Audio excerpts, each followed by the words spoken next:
You are listening to the Love and Confidence Podcast, episode number 105. Welcome to the Love and Confidence Podcast. If you're a woman who wants to feel more irresistible, have more fun, and create deeper and more authentic connections, this podcast is for you.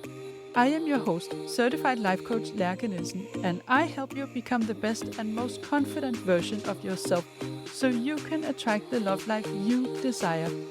Let's get started.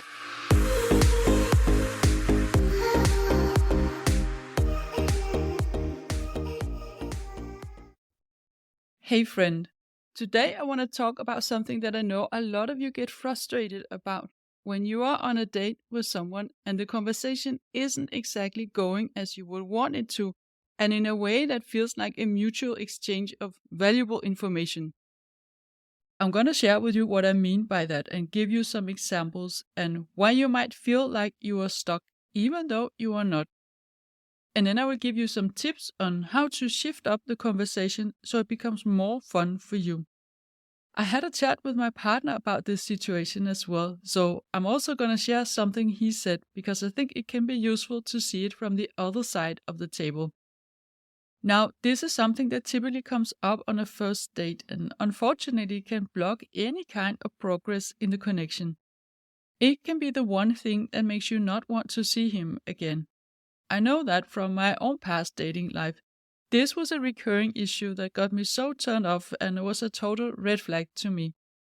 It's when a guy can't stop talking, whether it is about himself, his job, his car, or other things, and he doesn't ask any questions back and he doesn't seem to notice that you're actually not that interested in hearing about this and you'd rather have a conversation where you both are taking turns in talking and listening. And then maybe if you get a moment to say something, it can feel like he just takes that as a prompt for him to talk about the thing you just said, but from his perspective and his life. So it's not a mutual exchange, it's him talking and you listening. Another version of the same is if he talks about his ex on the first date and in a frustrated or angry way. This is a red flag that could mean that he might not be ready to meet a new woman, even if it's clear that he doesn't want his ex back. But if he speaks about her in a negative and blaming way, that's a sign that there is something to process for him and that he might not be ready to move on to the next relationship. And I always think that a man who criticizes his ex to a new date, he might very well do that again, but where you are next in line. And it's just not very cool. Another version again is that he talks about problems all the time on the first date. He doesn't like where he lives, the neighborhood is bad, the house is too small, he doesn't like his job, he doesn't like his manager, he has problems with his family, and so on.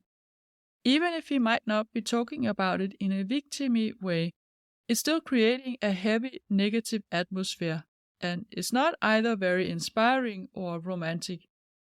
And when you think about it, it's actually not very kind to just load all one's negativity on a person you just met. So what typically happens in the situation where a man can't stop talking about himself, his job, or whatever, is that we as women feel like we're supposed to be polite and listen and give the guy a chance. And there are 3 different ways I see this date going. First, there's the one where you suffer in silence.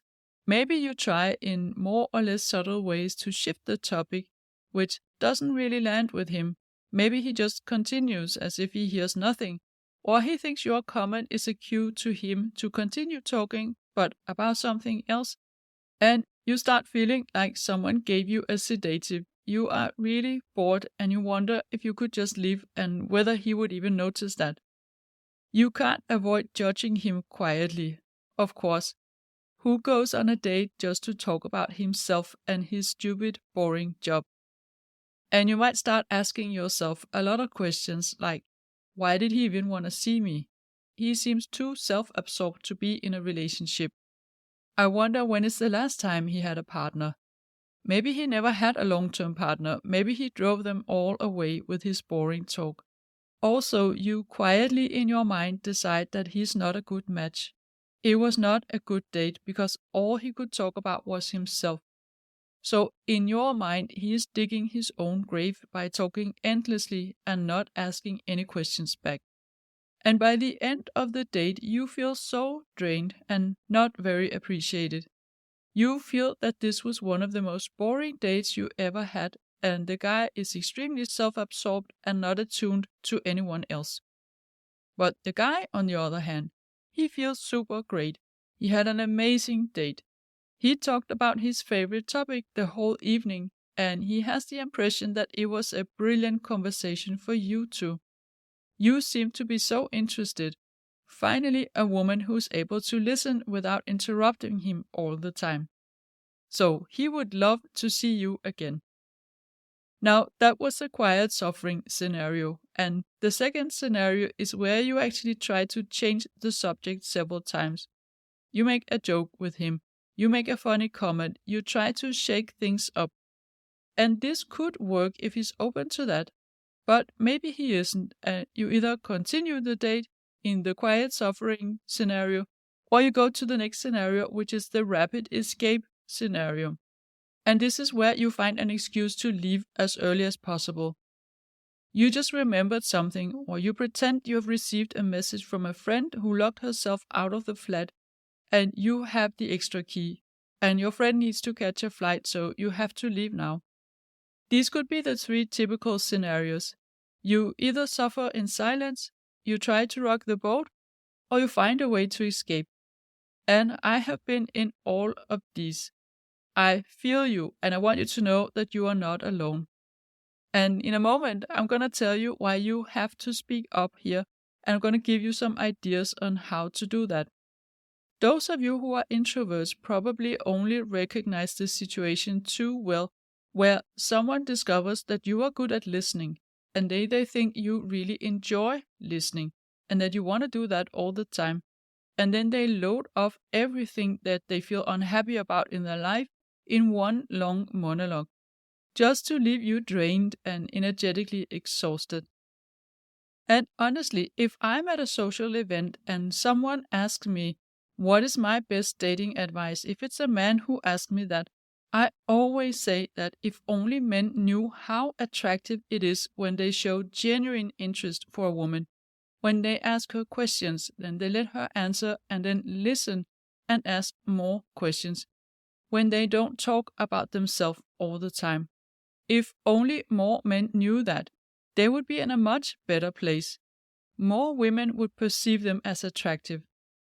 Being curious and showing interest, being able to put their own stuff aside for a while, that is very attractive. It doesn't mean that the man is not allowed to talk, of course not, but it has to be a healthy balance where each part gets a chance to both talk and listen. That is what most people prefer. Then there are of course some women and some men as well who prefer to just listen. But most of them still like to get asked some questions as a sign that the other person is interested and attentive. So why is this a situation that feels so stuck, and what could be a way out of it? For many of us, even if we're about to fall asleep after 25 minutes non-stop monologue about a specific problem he has at work, we still hesitate to stop him, both because it feels uncomfortable to sort of go against him. We might not want to take up too much space, and we also fear that he might take it in a negative way. It feels like we're criticizing him after just having met him, and we are no longer the nice girl that he thought we were. And at the same time, we might also think that if I need to spell it out to him, then he's probably not right for me. We tend to believe that a conversation should come naturally. You shouldn't be forced to tell a man that he can't talk about himself the whole evening. It should be in his interest too to find a topic which is fun and exciting for both of you. And that is true in the ideal world. But in dating, things are different. You guys are strangers until you meet, and there's a lot of factors playing in, like expectations to the other person, expectations to ourselves, nerves, insecurities, past experiences, and so on.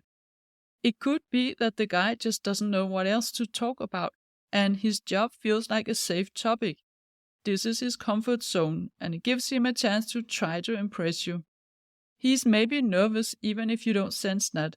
And he doesn't notice that you are not your normal self because he never met you before, so he doesn't know how you normally engage in a conversation. So I had a chat with my partner a few days ago about this scenario where a man dominates the conversation in early dating and talks a lot about a topic that doesn't interest the woman, and where she feels stuck because he doesn't seem to notice that it's a one-way conversation. And here's what I found interesting.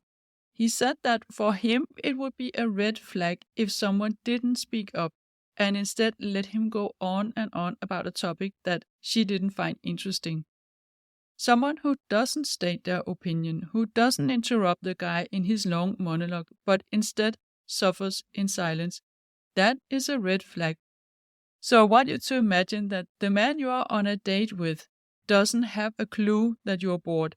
He doesn't see that you're suffering in silence. And just assume that he's a guy who would want to know that. He doesn't want to bore you. Like, if you imagine it the other way around, you wouldn't want him to pretend everything was fine and listen politely while dying of boredom inside. So you have to speak up. You have to try to shift the topic.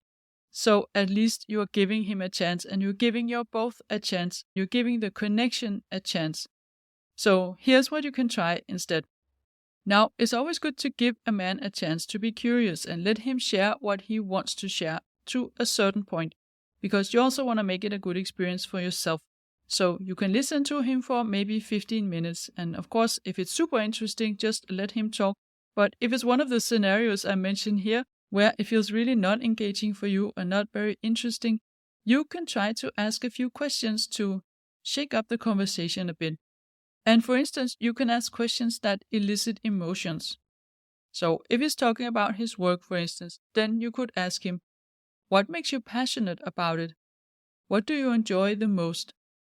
What makes it meaningful to you? What was the highlight of your work week so far? Or what are you looking forward to in the coming months? If this isn't working and the conversation still feels very one-way and uninspiring, then you can just ask directly, hey, do you mind if we talk about something else? And if he talks about his ex, you can just tell him, I'm sorry you had to go through this, and it's not that I don't want to hear about it another time when we know each other better, but as we've only just met, could we maybe leave the past behind and talk about something else? And then you can ask him his opinion about something completely unrelated. If he's very negative and almost just loading off all his problems in the conversation, you could say something to make him think in a more positive direction. Something in the line of, I'm sorry you feel like this about your job, home, family, whatever it is he's talking about. What is something you enjoy at the moment? What is something you look forward to? What are you passionate about in life? Or just, where would you go traveling if you got an unexpected vacation of 3 weeks and a big bonus from your manager? Either it works or it doesn't, but at least now you can breathe because you spoke up and you tried the best you could to inspire him to a better conversation that's more fun for both of you. You did your part, and we can't do more than that. In dating, it's always about showing up as the person that you want to be, and trying to shift the conversation is showing up as a constructive person who is actually willing to give both of you a chance. I also want you to remember that in this case, if you were going to sign him off anyway, you have nothing to lose and everything to win. And if nothing else, you are saving yourself from the quiet suffering, and you show yourself that you can get out of a frustrating situation. And this is in itself really important, because if you can't, and you feel stuck on a date regularly, this will make you dread dating and not want to go out on a rainy Monday night. Knowing you can give yourself permission to first try to change the topic, and if it doesn't work, then leave early, this will help you stay on the track and not skip a date out of fear that you're going to feel stuck. And who knows, maybe he wasn't actually that boring, maybe he just needed a sign from you, and you changing the topic is a gift to him, because all of a sudden you are having a much more fun conversation where you're both part of it. So this was all that I had for you today. Thank you for being here with me all the way to the end. And don't forget, no matter if you're single or not, you are loved, you are worthy, and you are important in this world. Have a wonderful week. If you like what you're hearing on this podcast and you want to get support from a coach on your love journey, I invite you to book a free consult call with me. You will find the link in the show notes. And also, don't forget to subscribe, and I would love it if you would rate and review this podcast, and then you'll also help other women find it.